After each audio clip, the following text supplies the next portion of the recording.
ngomqophiso akukhangelwanga uJoseph kodwa takusakhiwa lo wakhangelwa Abraham wasala uSara kodwa takusakwenza lwesibili wasala uAbraham wasala uJoseph wakhangelwa uMaria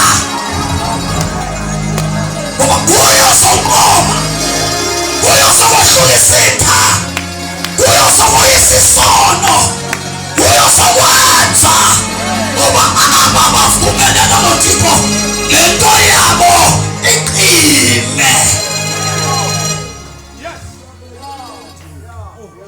Wakhangela uSifazane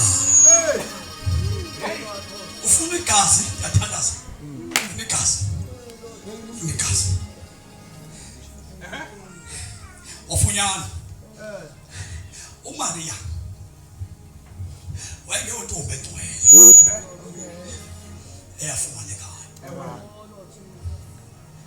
yaba nobaba amantombazana abasitayile onke ayingalali namadoda umthetho. It was a principle. All right. And Maria yokugqibela intombazana engathathu kuba wayisele elotsholo esendeleni ebheke emandweni. All right. Onke amakhosikazi athathileyo ayazi bathi ayisethe ewe bafane kasazenzi yethu Yesu usenza le ndoda phakathi. Yeah. When meaning it holiness. Maria was not qualified to carry Jesus. All right. It was the grace of God. Maria was in the name of one day. When you came from far, according to this was saying, as I get at it, it was a grace. That is why it's on your speaker. Sunday City Fuya, we got to be loyal. Sati Fuya when you Baba. Because that time God was introducing the way you go from Genoka, you go from Genoka, go from Genoka grace. Why you so tall along? You follow like grace. She is not qualified to work tall. No one in this earth away that follow Jesus.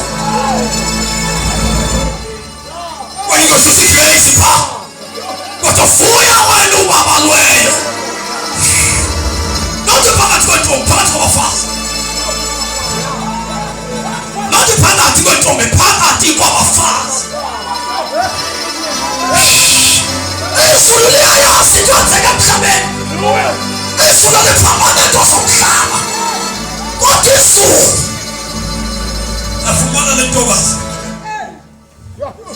Kukangelwa ikas. Kastandas. Eleza kwenza ngomqophiso omutsha. Ungaphindi uxeke. Hayibo! Lo ngomqophiso ungaphindi uxeke. Usibona sinamanje. Lo ngomqophiso. You Satola lende motoka. Bonengifo. Ukakolula. Sayithola basali bethwela maphandle.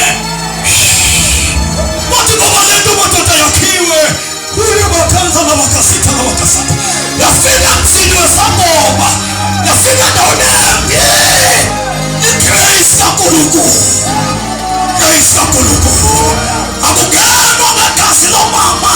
Notata akukenwa ngegrace kaNkulunkulu. Akukhohlwa kulento esitwa naso kodwa khonzwa ngegrace kaNkulunkulu.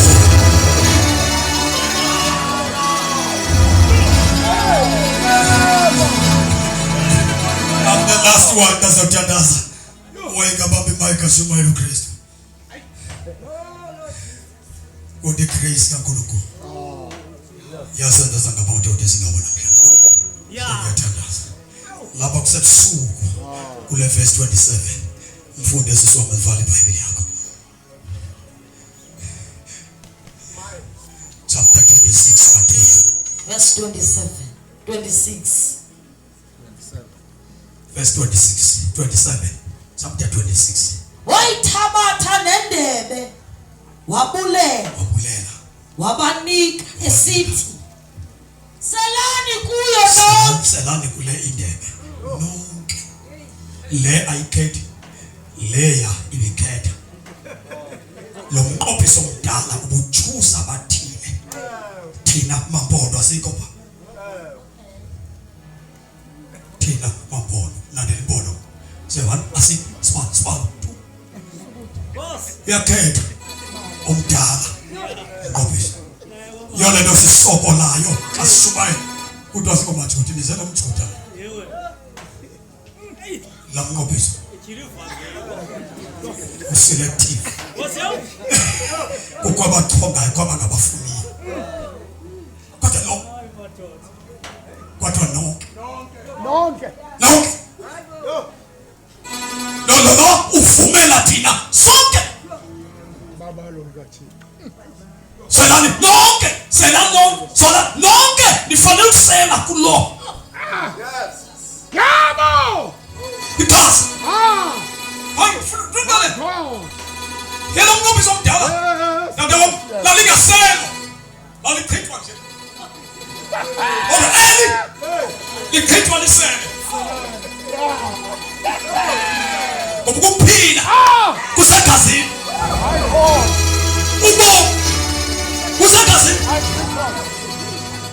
le nto yokuselwa kwa kufuneka sibe nobomi bakhe into yiyo into ayithandayo siyithanda into angayifuniyo singayifuni into ayilangazelelayo siyilangazelele kwafakwe lakhe kodwa selani yona nto umntu osindisiweyo noyesu ngaphakathi ubengakhathwa afunwe ezonweni ngabantu bangangenonga kuyesu ma abajona sebekhoma bahlala emanyaleni bade baqhuzwe hayi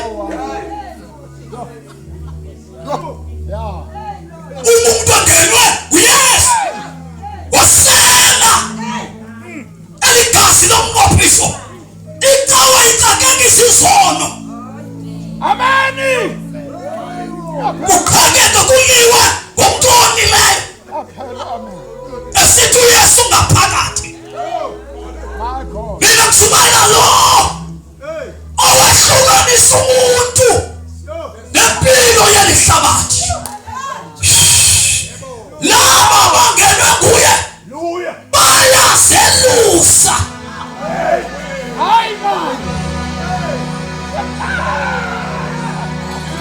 ufika sibanjwe yimpilo yesono angene ngaphakathi sisale igasi lakhe wabayonangena so siyazelusa we cut off kwimpilo yesono siyazelusa isayi yokuba sikhona kulo mnqophiso siyazelusa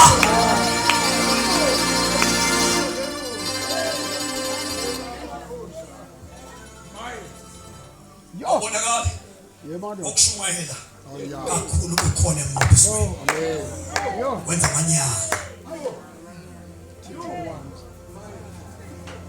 uyesu bam niyababona ngeziqhamo hayi ngezibusiso ngezipho ngeziqhamo if you don't have the fruit of the spirit noba you claim into yoba wena wabhaptizwa ngamandla amangcwele ziphi izithelo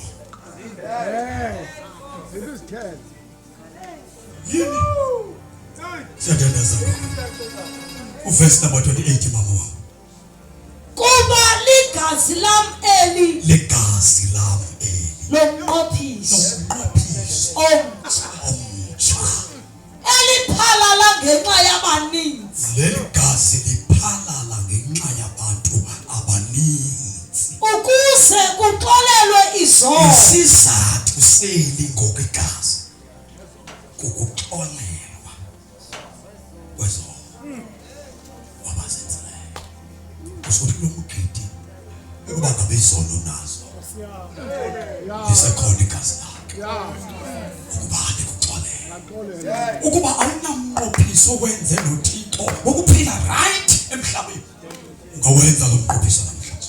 Igazi selikhona ukuba ngabe ulapha phakathi kwethu, wena inhliziyo yakho ikude noSimakade, ungeza nayo angayelusa namhlanje. Kuzovela amadoda awuganyelwe nguKristu, amadoda anenhloko enguKristu, amadoda athatha leadership elandela leadership kaKristu, amadoda aphotshisiweyo nguKristu. Alilizwe lithi ngamadoda enze isivumelwano noThixo wawo. Sokhumbuza siyenziwa ungekaye engcwabeni, siyenziwa ungekafika ethuneni, siyenziwa sivumelwano nokudalayo.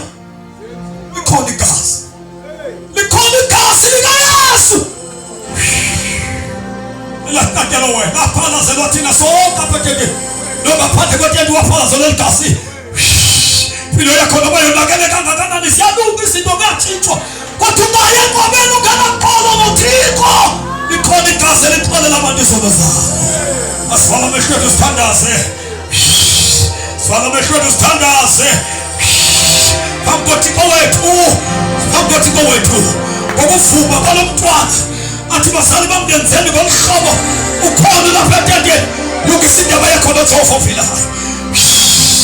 Ungisivumelwano sakho wasephula noThixo, siyalungiswa uba selikhona igazi.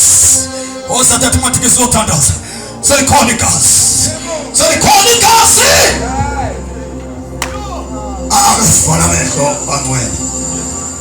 Kuyenzeka ukuthi kanti wawungaphisane naye ngenxa yobude bezinto bendlela, kuthi kanti namhlanje uThixo uhambele kuwe, selukholwa, senzela inceba ungaphoswa ngulo mzuzu wokunqophisana kwakhona ngegazi lemva